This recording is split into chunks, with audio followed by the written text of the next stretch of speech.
Ahora vamos a ver cómo se realiza el cálculo para la determinación de la constante de velocidad cinética para una cinética de primer orden, de segundo orden y de orden n.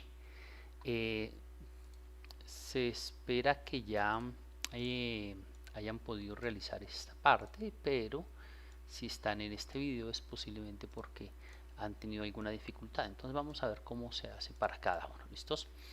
Para la cinética de primera orden, entonces vamos a hacer exactamente lo mismo. Aquí la expresión sería esta y vamos a decir entonces que el número de moles predicho por el modelo es igual a Na0.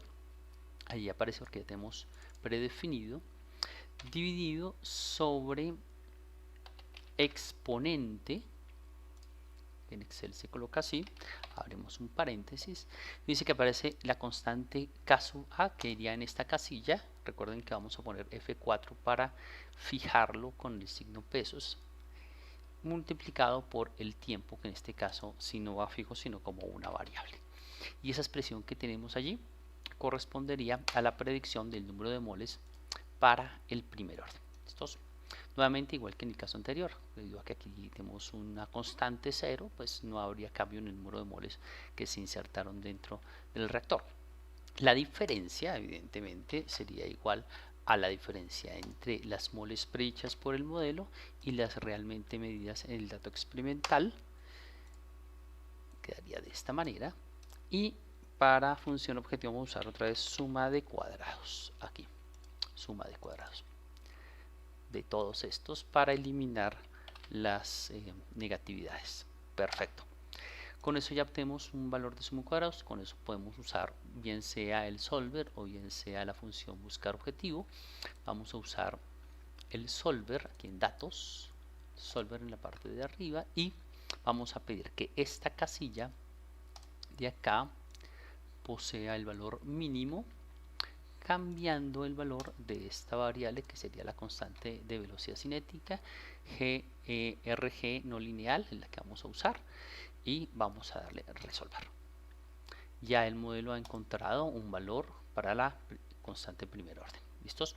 Ya tenemos la de orden 0, la de primer orden. Vamos a ver cómo queda la de segundo orden.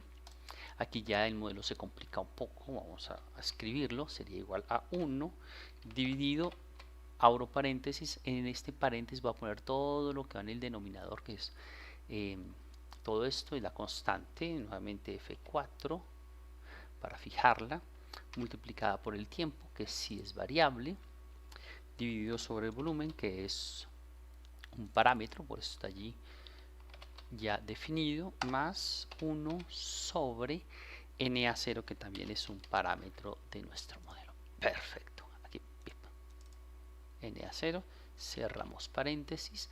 Ojo con esta parte, aquí tenemos que usar paréntesis.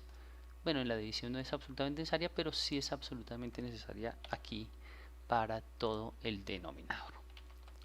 Perfecto. Y ahí tenemos ya nuevamente el modelo y hacemos exactamente lo mismo. La diferencia sería igual a la diferencia entre el número de moles predicho y el número de moles de los datos experimentales. Nuevamente tenemos que nuestra función objetivo va a ser la suma de cuadrados de todos estos. Perfecto.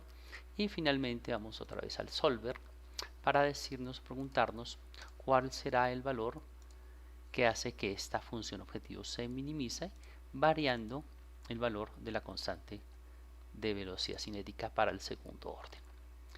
Vamos a G no lineal, resolvemos y tenemos ya otro valor. Bien, de estas tres, de estos tres cinéticas, de estos tres modelos, orden 0, primer orden y segundo orden, el mejor modelo será aquel que tenga el valor más pequeño de error, es decir, el que mejor se ajuste. Como podemos ver aquí, la cinética de primer orden hasta el momento es la que mejor se ajusta, así que es la que uno usaría, ¿no?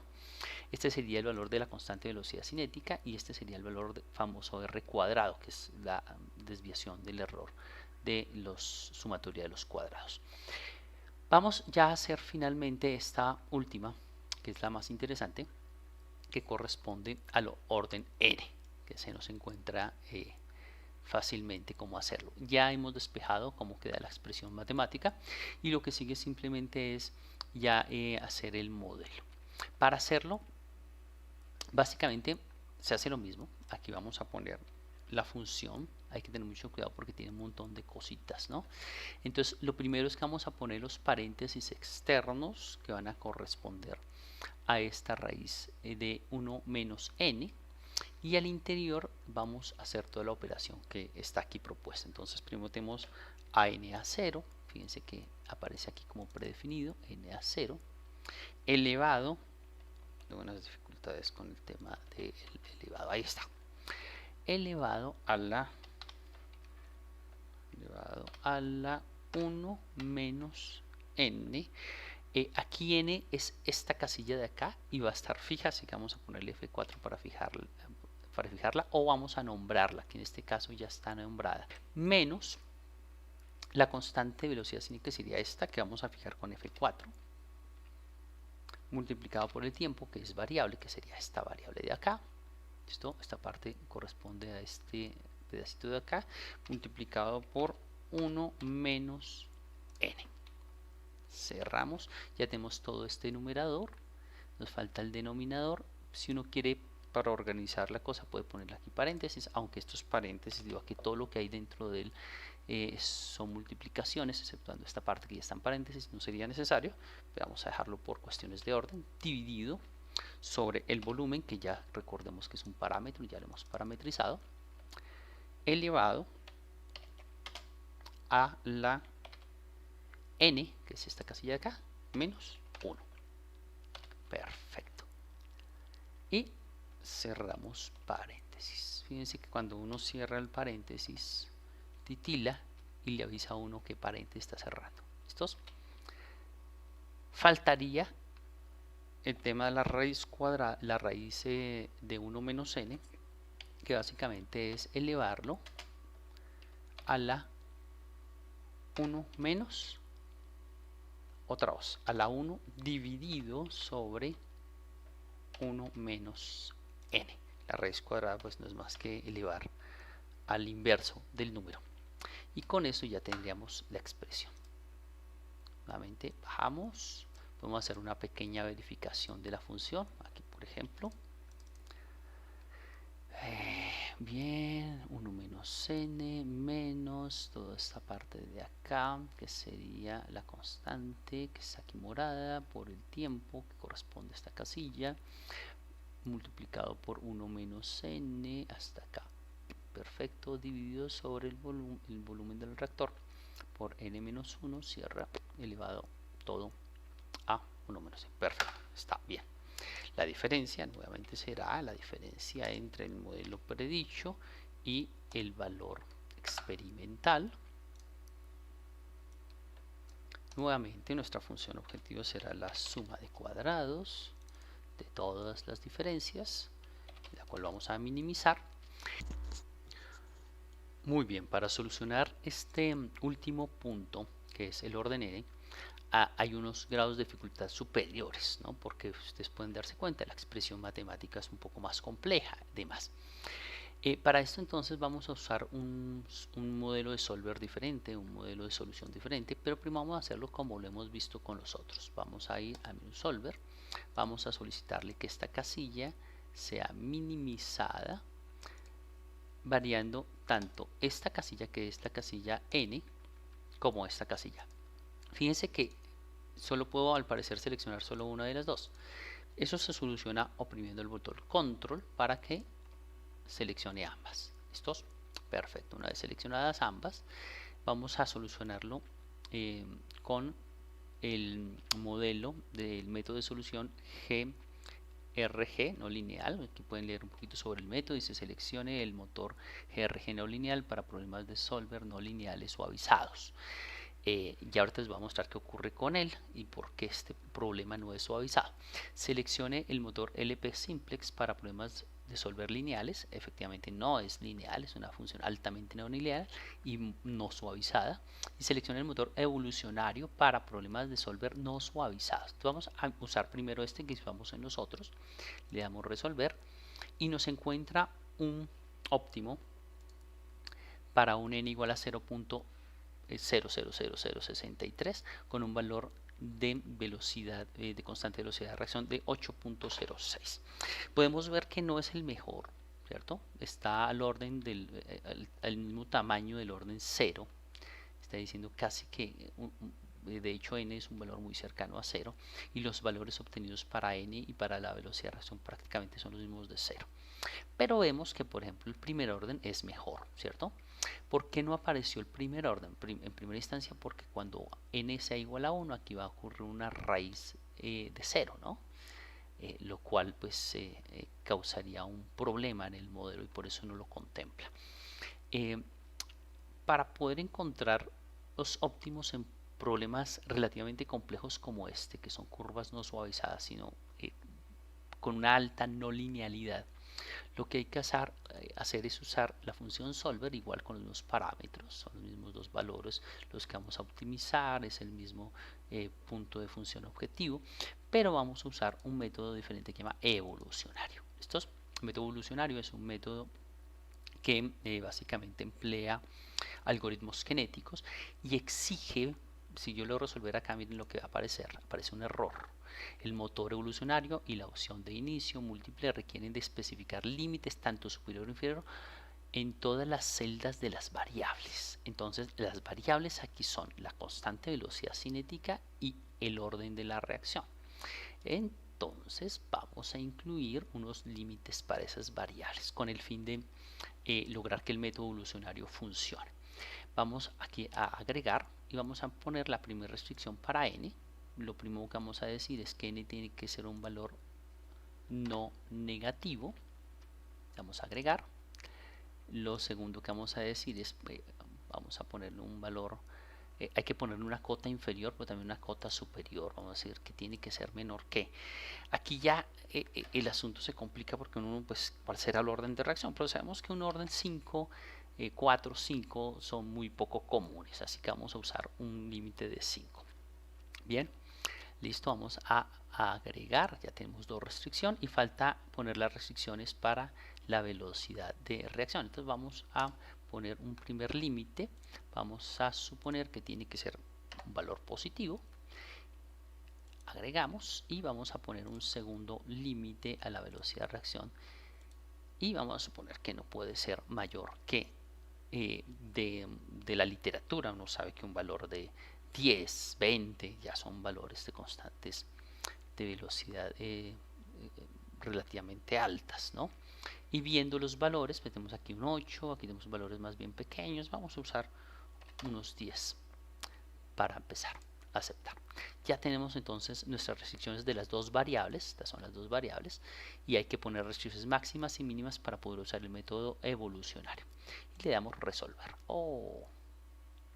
Dice requiere que especifique límites tanto superiores como inferiores para todas las celdas de las variables. Algo me faltó.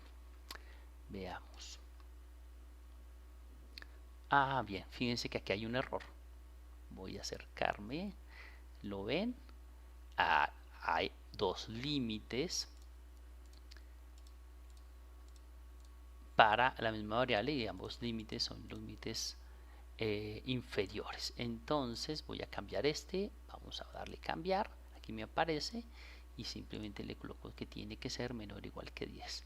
Ahí estuvo el error. Aceptar, ya se arregló y esperemos que con eso ya se soluciona el problema. Fíjense que se demora porque lo que él está haciendo es creando todo un conjunto de posibles valores tanto para n como para k sub a, y de esos valores él empieza a probarlos en su modelo matemático, calcula este valor, los que mejor dan, es decir, los valores más pequeños para la suma de cuadrados, los saca aparte. Eso es lo que se llama una segunda generación, y en esa segunda generación lo que hace es combinarlos de diferentes maneras, con diferentes métodos matemáticos, para crear una tercera generación, una cuarta, una quinta. Bueno, y entonces por eso aparece acá, hay una incertidumbre, hay unos problemas, hay una solución de prueba, hay una serie de cálculos que tiene que hacer para buscar por puro esfuerzo de cálculo, ¿cierto?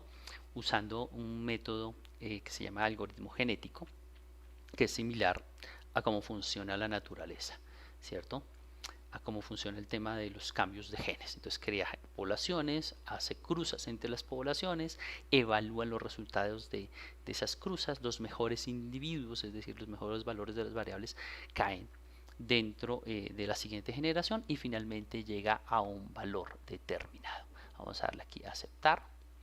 Encontró un valor en 0.8570 para el valor de n y con un valor de incertidumbre de 0,000703, que no es mejor que el de primer orden. Recuerden que el de primer orden no lo evalúa por el hecho de que allí hay una indefinición, ¿no? Entonces se va a alejar de ese valor de la indefinición. Dicho esto, vemos que la variable de primer orden sería la más adecuada. Uno puede echarle un segundo pase al método evolucionario desde este punto para ver qué sucede. Puede que cambie, porque recuerden que las funciones altamente no lineales tienen muchos puntos muchos puntos mínimos en este caso, que sería esta función de acá combinada. Y de todos ellos encontrar el mejor de todos requiere mucho esfuerzo de cálculo, que es efectivamente lo que está haciendo aquí el computador. Si se demora mucho es porque su computador es un poquito lento. Claro, ya saben que hay que pedir para Navidad o para el grado un computador más potente. Bien, encontró un nuevo valor mejor que el anterior. Fíjense, dice cuando se usa el motor evolucionario significa que Solver se detuvo porque no puede encontrar una mejor solución en el tiempo determinado.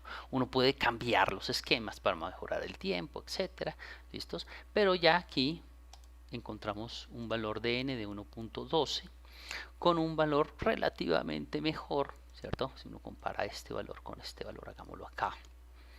La diferencia entre el valor de primer orden menos el valor de orden n es de 0,12344 ceros, o sea, 2.4 por 10 a la menos 5, que es una diferencia muy pequeña, pero en teoría este modelo sería mucho mejor que este. Puede uno volver a hacer pases a partiendo de este valor para ver si mejora, pero ya de la experiencia de lo que he hecho con este ejercicio varias veces, este es el mejor valor que uno puede alcanzar con el solver. ¿Listos? Entonces allí ya tenemos el punto óptimo y en este caso el mejor modelo sería este, que sería el de orden n. Para simplificar uno podría usar el modelo de primera orden, que es efectivamente lo que se hace en el libro. Lo que viene ahora entonces es determinar el resto de factores cinéticos. Ya tenemos el orden de reacción, que vamos a suponer es de primer orden, y lo que haría falta es conocer efectivamente otros valores de las constantes de velocidad cinética para el mismo primer orden a otra temperatura, y empleando la ecuación de Van Hoek poder determinar cuáles son el resto de los factores cinéticos, es decir, la energía de activación y el factor preexponencial.